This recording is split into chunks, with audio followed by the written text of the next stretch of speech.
The evening train had already left, its distant whistle fading into the orange horizon.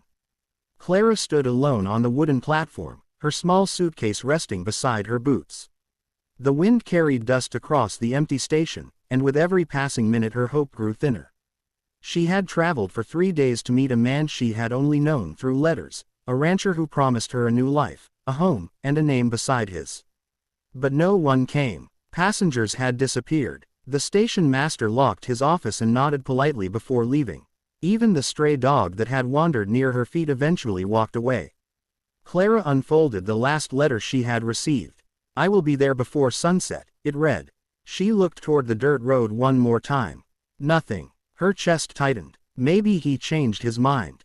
Maybe the stories about mail-order brides were true, that some men wrote letters only to ease their loneliness, never expecting the woman to actually arrive.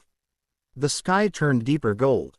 Just as she lifted her suitcase, preparing to find shelter somewhere in the unfamiliar town, she heard hoofbeats. Slow, careful, real. A cowboy rode toward the station, dust rising behind his horse. He stopped a few feet away and removed his hat, revealing tired but kind eyes. "Miss Clara?" he asked. Her fingers froze around the suitcase handle. "Yes, I'm Daniel," he said, his voice low. "I'm sorry I'm late. The river crossing washed out and I had to ride the long way around."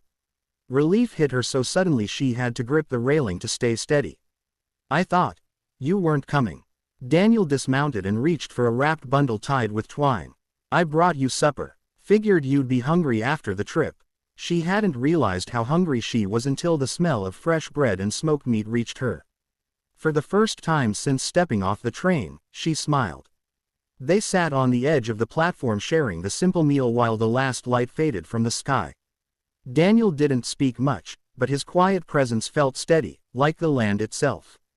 "Your letters," Clara said softly, "they were the only reason I had the courage to come." He looked down at his hands. "Truth is, I didn't know if you would." She studied him. The worn leather vest, the careful way he spoke, the nervous honesty. He wasn't the bold hero she had imagined. He was better. He was real. "My ranch isn't much," he admitted. "Just a small house and a few cattle. But if you're willing, we can build something together."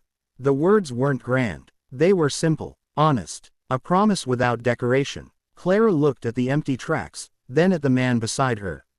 "I didn't come for a grand house," she said. "I came for a chance." Daniel stood and offered his hand. This time, she didn't hesitate. As they walked toward the waiting horse, the station behind them grew quiet and dark, no longer a place of loneliness.